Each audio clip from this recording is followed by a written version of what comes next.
जनपद रामपुर पुलिस को उस समय बड़ी कामयाबी मिली जब कोतवाली सिविल लाइन क्षेत्र के रायपुर गांव में पुरानी रंजिश के चलते एक पक्ष ने खुद को गोली मारकर दूसरे पक्ष को फंसाने की कोशिश की, जिसको रामपुर पुलिस ने नाकामयाब कर 5 अभियुक्तों को गिरफ्तार किया है और इस फर्जी गोलीकांड का असली खुलासा किया है। बता दें, जिन 2 व्यक्तियों के गोली लगी थी और उन्होंने अपने विरोधी जाकिर पक्ष पर इसका आरोप लगाया था और उसके अपने ही लोगों ने गोली मारी थी और जाकिर पक्ष को फंसाने की नीयत से षड्यंत्र रचा था।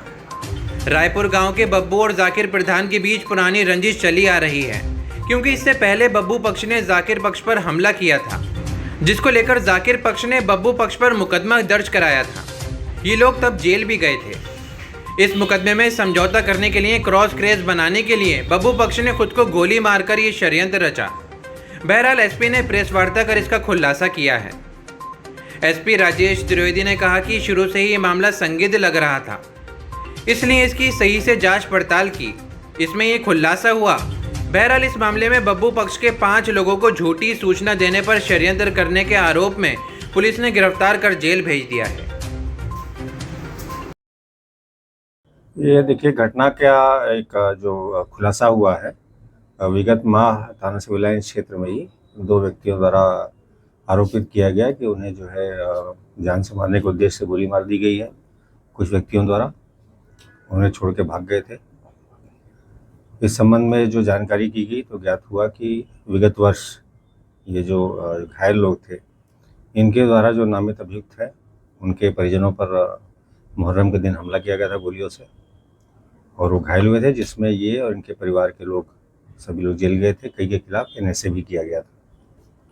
घटना संदिग्ध लग रही थी क्योंकि पुरानी रंजिश है और फिर इस अब कहना कि गोली मारी गई है। इस संबंध में मेरे द्वारा निर्देश दिया गया था एडिशनल एसपी को, सीओ सिटी को, इसको ठीक से जांच करें। कुछ लोगों से वार्ता करने पर जानकारी हुई कि यह षड्यंत्र के तहत किया गया है और पूछताछ की गई, सीसीटीवी फुटेज देखा गया, इलेक्ट्रॉनिक एविडेंस गैदर किया गया, मुखबिर मामूर किए गए, तो ज्ञात हुआ कि इसके कुछ प्रत्यक्षदर्शी हैं जिन्होंने देखा कि ये दोनों जो घायल हैं, इनके 2 अन्य साथी हैं, उनके द्वारा यह घटना कारित की गई ताकि जो है दूसरे पक्ष को, जो कि वादी था पिछले मुकदमे का, उसको फंसाया जा सके और समझौता किया जा सके। इसी क्रम में और जो पूछताछ हुई और जो सूचनाएं मिली, इसमें कुल 5 लोग अरेस्ट किए गए हैं, जिसमें से 2 घायल हैं। पुलिस को झूठी सूचना देने के लिए 2 व्यक्ति हैं जिनके द्वारा मौके पर इनको अलग अलग गोली मारी गई ताकि इसको घटना का रूप दिखाया जा सके। एक व्यक्ति है जिसके द्वारा ये असला वेपन सप्लाई किया गया, जिससे कि गोली मारी गई थी।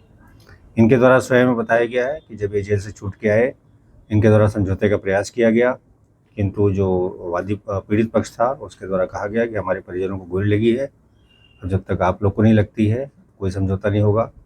इनके मन में ये बात आई कि इसका हम लाभ उठा सकते हैं और इस प्रकार स्वयं को गोली मार करके झूठा आरोप लगा करके घटना को दूसरा रूप देने का प्रयास किया गया, जिसका पुलिस द्वारा आज खुलासा किया गया। इन सबको गिरफ्तार करके जेल भेजा गया है और घटना में प्रयुक्त असलहे बरामद किए गए। कितने लोग शामिल थे सर? जैसा मैंने बताया, 2 तो जो स्वयं को घायल करवाए वो षड्यंत्र में शामिल है, 2 व्यक्ति जिन्होंने अलग अलग इन्हें गोली मारी, साथ ही साथ एक व्यक्ति जिसके द्वारा असलहे सप्लाई किए गए।